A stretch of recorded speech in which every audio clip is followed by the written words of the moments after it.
Well, folks, that was Radney Foster from the amazing album Del Rio TX 1959, which is it's actually celebrating 30 brilliant years of this amazing album. And guess what? We've got Radney Foster on the line. How you doing, Radney? I'm doing good. Yeah, I mean that was a brilliant song. Just Call Me Lonesome is one of those songs that I just absolutely love it. I cover that. I've told you this before, and I Oh cover yeah. a lot of your songs. I do. And if you're after royalties, I'd change my name by default. Um, but, but no, just Call Me Lonesome is pretty much in every night. It's just one of them songs that Oh wow. listen to and like hook onto it. Yeah. But I think I am a fanboy, and you know this because I'm a huge fan of yours. So I'm being professional as possibly I can. but yeah, 30 years. And for me, I remember getting that on cassette, Oh yeah. Oh yeah. you You know? know, I mean I think the fun part has been that you know, I'm seeing audiences that were, it's 30 years if you were a teenager when you Yeah. discovered me. That means you're 47 years old, kind Wow. of thing. But what's been fun is meeting the generation under them, Yeah. or the generation that comes in. It's the grandparents, the parents, and the grandchildren all singing along Yeah. to songs on that record. Pretty amazing that you can, you know, touch people in that way. And the cool part has been, I've never done a thing where we did that album all the way straight through top to bottom. Yeah. And that's what we've been doing live um, all this last year. And then my good buddy Steve Fishel, who co-produced that record with me, has been out playing pedal steel with us, and he's just a legendary, player and producer. And the fun part is, he never went out on the road and played that stuff. He played all the steel on the record, Wow. and the only time he played it, we did a showcase, one in Nashville, and we did one in New York, for Arista, New York, and and he played on both of those gigs, but those were the only two he ever played it on. So here, 30 years later, he's having to relearn all those parts and uh, you know ask himself, what the hell was I doing? What was I doing? Wait a minute. Oh yeah, I got it. Okay, I got to figure it out. But it was right smack in the sort of early years of country music television, CMT, wasn't it? For sure. And I think that's where, certainly for me, it brought it to the fore because UK had just got onto satellite TV, and then next minute it's this CMTV, and I went, "Oh my god!" And then my dear parents was going over to Orlando, and I said to them, "Here's a blank check. I want X amount of albums from yours." Was Yeah, just open a suitcase because now you can get it streamed pretty much on any sure. kind of platform, can't you? But yeah, I've got that on cassette. I've got it on CD because obviously my cassette player's gone now, well gone, away, even in the car, and then now on stream. It's just amazing. But that it does stand the test of time, and I always say this: I'm always a truthful person. I don't care who's on the other side. If I and the listeners as well, if I say it's a bloody good album, I mean it. You know, Yeah, thanks very much, man. I and appreciate every that. song, yourself, there's sometimes you get an album, and then even you as a songwriter, maybe you've produced an album, and then halfway through it, you're going, maybe that one we just got away with a little bit, Yeah. But every one of those Sure. songs on that album is, it's just bang on.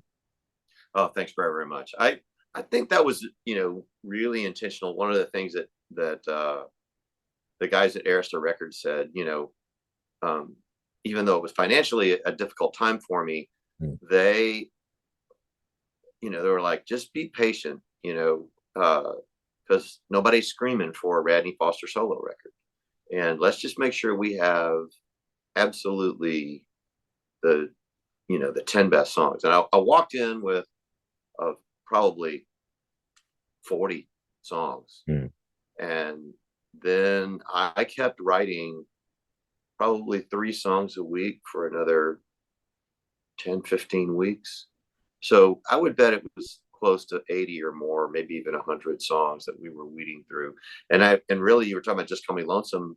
They said, you've got a ton of great songs, but we need that one magical thing. And I knew exactly what they were talking about the moment they said it. They need that one magical thing that is a first single for a brand new artist. And they said, even though you're going to get coattails, people are going to go, oh, from Foster and Lloyd. Oh, yeah, I remember. They made the connection now. You Yeah, know, you're still have to have that lightning in a bottle that just jumps out of the radio. And Just Call Me Lonesome was that song. We didn't go in until we had that song. yeah. And And it's great because it was like the forerunner, like the video itself, and obviously CMT, like I just said, was the forerunner of obviously YouTube now, and like you can get a video sure, at the drop of a hat now. But when you sure. saw that, like the videos were iconic in the way they were produced, the sorts of, and country music for me was brilliant for that because it lent itself to great video. Yeah. You Yeah, know, I think the storytelling aspect, the lyrical aspect of it yeah, can lead itself to some really great video. And those first two, well, actually, the first one, Just Call Me Lonesome, was done by Jim Shea, yeah, and he also was who did the album cover art. So we shot that video in Texas, New Mexico, and Colorado on a road trip. I mean, we had a camper and a couple of cars, and we literally he had like one other guy with him. We had a makeup person, and so all of the album artwork and that first video were all shot together, which was really cool. Which is why it all looks of a piece. It has uh, you know a a thing to it. It's yeah. kind of cool. When you remixed it, you went back to that same spot, didn't you? And it was like, Yeah, yeah. yeah. When we did the remake, I just found the same wall that we were up against, and I can still fit into that jacket. That Oh well, you there know, you go. So Any of us can say that. yeah. 30 years on. But okay, here's a question for you. Out of all that album, which is your favorite song and why? It always depends on what side of the bed I woke up on. But I love them all for different reasons. I know people think that's a cop out, but it's really not. Um, there's you can't, and some of the things you don't know that they're going to be your favorite till after the fact. I mean, you can never have enough number one records, and Nobody Wins is one of those records that just is a little moment of advice about how terrible it is to have a fight with somebody you love. I mean, it's like it might be one thing to have a fight with somebody you don't love, or a coworker, or somebody that you grind butt heads with just in life's circumstances. That's one thing. But when you have that with someone you really, really love and dearly care about, you know, it feels awful. It just feels like nobody wins, which is how we got the title. So But it is like country music, the old genre. It's storytelling to its, that's to its core. And fine line sure. as well. Fine line is that one of them. Oh yeah, I can relate to either somebody like that or it's yourself, isn't it? That Well, the funny thing is that I think the greatest compliments that on that song, I mean, it's about a guy who's made terrible mistakes in his life, and he is at the point of realization um, that no one is going. His wife and his kids, are going to suffer from this. His mistress and the child she's got on the way is going to, and he should have way rethought this, but that's water under the bridge. And I think the funnest part for me and when I first wrote the song, I was, you know, uh, catastrophizing what happens, when you break, um, strongly held beliefs, so to speak, and what's the nth degree? It's a country song, for God's sakes. You got to take this to its nth degree, right? What is the thing? And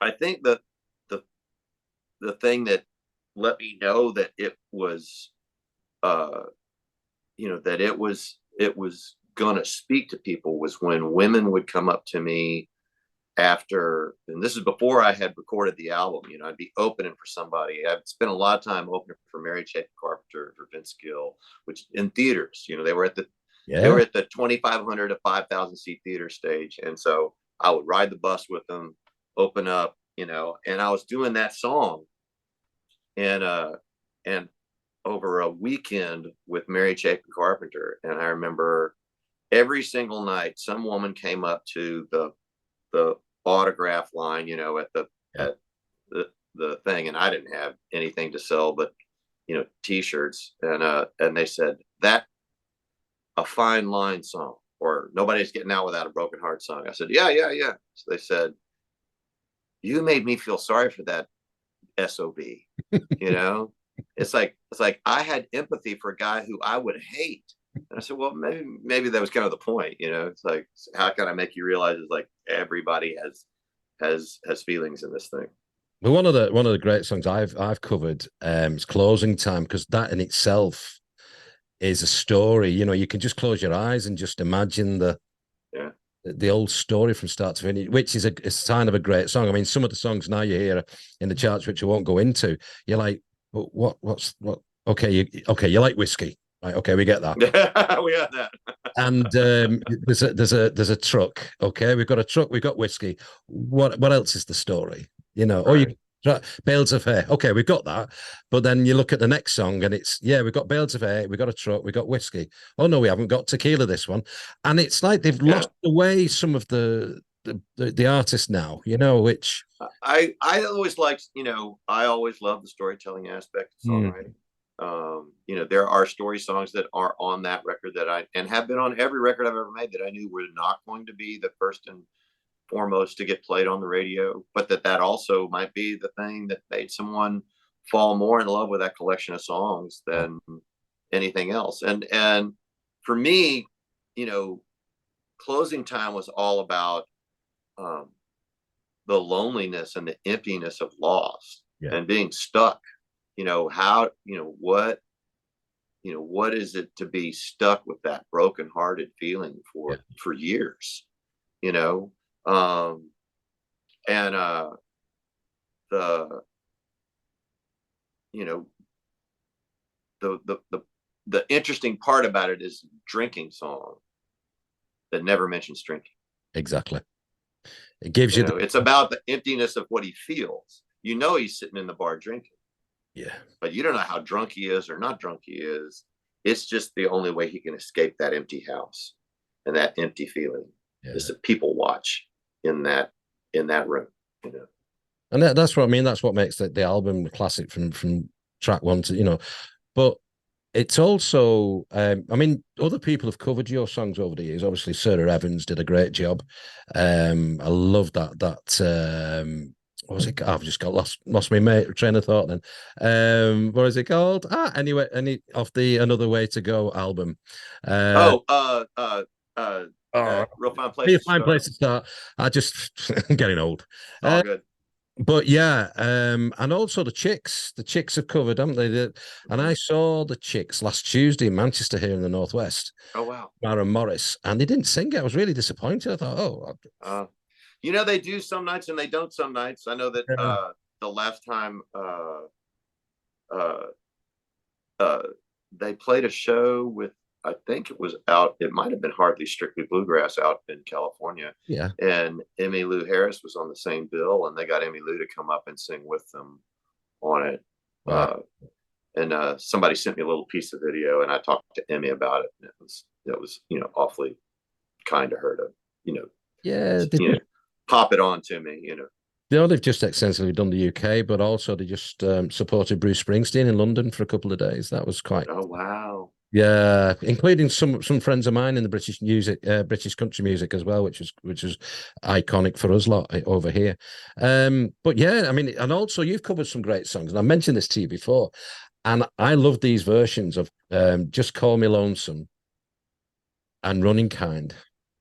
Oh, Running Kind, yeah. No, not just close up the honky tonks. I apologize. Close up the honky Close tonks, the yeah. honky tonks and "Running Kind." I think, yeah, I cover those two pretty much every night. I mean, "Running Kind," I love it, Yeah. Merle, but your Well, version you know, has a bit of a the flavor. greatest thing about Running Kind was just having Merle Haggard compliment, you know, Wow. me and the band Yeah. on the arrangement and how we made it our own. And it, Yeah. you know, it didn't any longer sound like him. It sounded like us. You know, it sounded like me.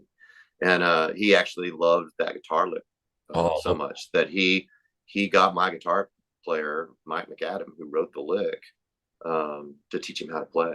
wow. Right. Yeah, I thought that was very cool.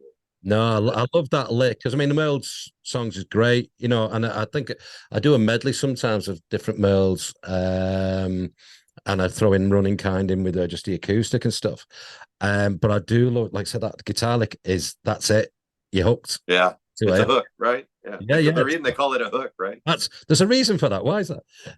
But it was it on the bridge. Was it filmed on a bridge? Yes, it was filmed Yes. on what is now the pedestrian. It actually was a bridge you could drive over back then, but Yeah. that bridge is now the pedestrian bridge where Wow. you walk from downtown to the American Football Stadium to go here, watch the Titans play. Wow. Wow. Yet to do that. Yeah. I yet to hit Nashville. One of these days I will do.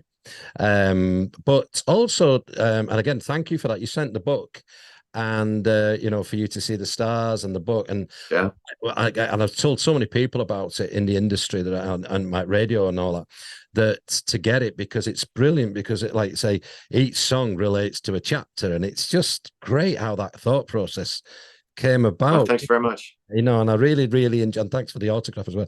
I really thought it was amazing to actually come up with that idea. Yeah, it started out of pure happenstance and an accident. I got laryngitis so badly that I wasn't able to speak for 6 weeks, and then I had to have 6 weeks of vocal therapy. I really didn't sing for 3 months, Wow. and so then that was time, that, and then in addition, time to get bookings on the on the on the calendar. So it was nerve wracking, and it was no one ever told me it's like, yo, you're going to be fine in this. It's like I would go each week to Vanderbilt's voice center. Yeah. Vanderbilt University here in Nashville as a medical voice center, is the world renowned. And so I'd go and they'd say, no, you still can't talk, and so 3 or 4 weeks in, that this is terrifying. And I wrote a note to my wife and said, I'm going to write a short story based on the song Sycamore Creek that I just finished, um, just to keep from going crazy. And she didn't uh, tell me anything. She picked up the pen and wrote down, "You should, because you're driving me crazy," which was the beginning of my literary career right there. So, but I wrote the story, and then I gave it to her. My wife was a magazine editor, both in country music trade magazines, Mm. radio trade magazines, but then also a freelance journalist for all kinds of music um, magazines here in the United States. Uh, and so, she was my first editor and just said, this is really good. You should think about continuing to write this way. And so as I was going along, some things started with a song, or some things were just out of thin air as a short story. And I thought, oh, I'll write a song to go with it. I went, hey, wait a second. I could put out an album Yeah. and a book of short fiction at the same time. And I found a great Southern literature publisher out of North Carolina, very strong, independent. They worked the record 3 or 4 times as long as any of the big houses would have. I mean, the book, they worked it longer than any of the big houses would have worked the book. They gave me twice the royalty rate. They have been just utterly fantastic about keeping me supplied with things to sell live, and it's been a lovely, relationship. I'm in the middle of a second book that I'm going to get them to help me put out as well. Oh, brilliant. And was it talk of it being on the screen at some point? Well, there's one short story in the book that my wife and I wrote a screenplay about, based on that short story, and it was optioned by some producers last year, and we have spent a little over a year writing and rewriting and developing the script to where we think we have it ready for, you Awesome. know, attachment to actors and a director. And we can't do anything about that right now because I don't know if the news has traveled to the UK. But first of all, the WGA, which is the Writers Guild, Yeah. is on strike, and neither my wife or I, though we're not members, would like to become members, and don't feel like we could cross that picket line. And first of all, and then I am a SAG-AFTRA actor and singer, And so I'm definitely not crossing any picket lines because I'm on strike. So there you No, go. good on you. Good on you. Because I used to be a union convener when I was 21 back in the day, and we used to have all the miners striking over here, and we supported Sure. them. Yeah, I'm Well, them in it. my wife's dad had a pension because he was a union electrician, and it helped, you know, send her to college, a lot of other things. So I mean, I've come from a long line of traditions that completely understand that that's not a bad thing, you know. Yeah, same here. It's same here. I mean, I've been brought up like that, and like I said, the labour markets and stuff like that, and worked hard all my life. I took early retirement a couple of years ago because I was fortunate because of the pension kind of thing. Sure, sure. But without the support of unions back by my forefathers, that would never have Well, happened. So yeah, yeah. you've got to support it, and fair play to you Oh to yeah. do that as well. Congratulations on that. Okay, so what's happening? I mean, I know not right now, nothing. Making cups of tea probably, but and writing. But you've said to me before, just on offer, you're promoting artists as well, one in particular. Well, I just got through producing an album for the Randy Rogers Band. I did their first three albums, Yeah. and then we've had about, I guess, about almost 15-year hiatus between, which is a natural progression of things. And then they just came to me and said, "Hey, we want to make a record with you again." And I was like, "Great, I love that. You want to go?" And so we went back to the two original studios that we made those first records in, Oh wow. and used even hired. They had hired. Oh, I had them hire one extra guitar player because I wanted to capture some of the push and pull Yeah. live of those two guitars rather than having Jeff overdub everything. Who their guitar players certainly capable of that, but he was excited about that interplay as well. And so that's what we did, and it was just an absolute blast to get that done in the studio. And uh, that sort of kindled a couple of other young bucks who've called me up and twisted my arm, and I've turned most of them down. But there's one young gentleman who I think is really talented and very traditional country, Yeah. and looks like we're going to be working together. So his name is Jesse Robb Jr. So Oh, brilliant. Keep an eye out for those people as well. And put it yeah. on the station on the radio when we can. But again, you're thick in the sort of touring straight right now. What's the next gig and whereabouts is it? My next gig in is at the Mule Palace Mm, in no, excuse me, the Mule House in Columbia, Tennessee. right. And then I have uh, quite a few gigs in August from everywhere from New York City and upstate and New Jersey to back home in Texas and then later in the fall, I know that we're out on the West Coast. Um, and we're certainly back and forth to Texas many, many times. When are you coming over this side of the pond then? I haven't had the opportunity and I think the biggest reason is we haven't landed. I don't have a relationship anymore with an agency in the UK. Okay. And so we haven't really landed what I call as an anchor gig, a festival that pays enough that we can get me and the band, you know, across the pond, as we say. Well, let's talk about that a little bit off. Because usually that's how we anchor them. Something like Oh, that will take yeah, place, yeah, and yeah. then we'll be able to, cobble together another half dozen shows in the UK and in Ireland, and Yeah. sometimes in Europe as well. So Okay, well, we'll speak a little bit off her in a second then. Just don't go uh, shooting off then. But no, it's been an absolute pleasure to speak to you again, my friend. Like I said, I'm a huge fan. And it was one of those albums going back, well, all the albums actually, because I love Labour of Love as well. It's just, yeah, it's Willing to Walk is I've opened up a few oh, shows thanks. with that one as well. But it's just one of those that we really need music like that to carry on and carry through. And like I said, I've nothing against the sort of modern stuff, as they say. Some of it's really good and catchy. But then you think, hang on a minute, what differentiates that one with that one? you know, Right. and there's nothing. Maybe they've got a different truck, like I said, or they're drinking alcoholic drink. So it needs a little bit more creativity, I think. And again, I'm probably Don't people disagree. like yourself, but having songs of that ilk from all your albums, I think that's what we need. Well, thanks very much. I would enjoin you to check out some young.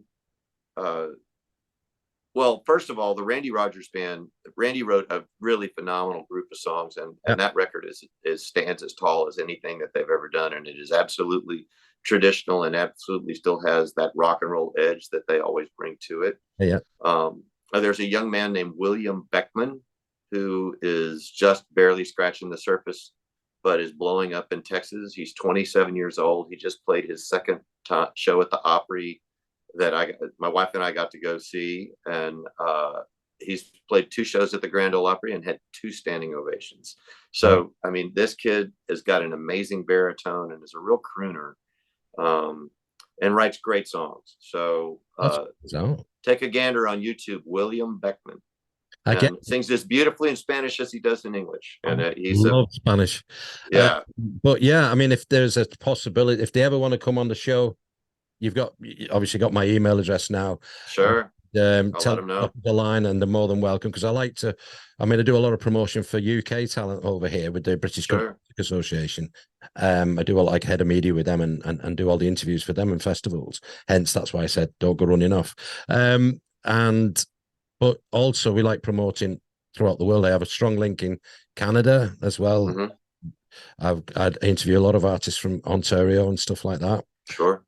So it's just nice to get different talent, fresh talent and new talent, and give them as much promotion as we possibly can here. Oh yeah. Yeah. So enjoy the rest of your day making I cupcakes, shall. Yeah. putting Thanks your so much. feet up. But honestly, Radney, it's been an absolute pleasure speaking to you again, my friend. And like I said, congratulations on everything so far, and keep going with your gigging. I will. Thanks so much.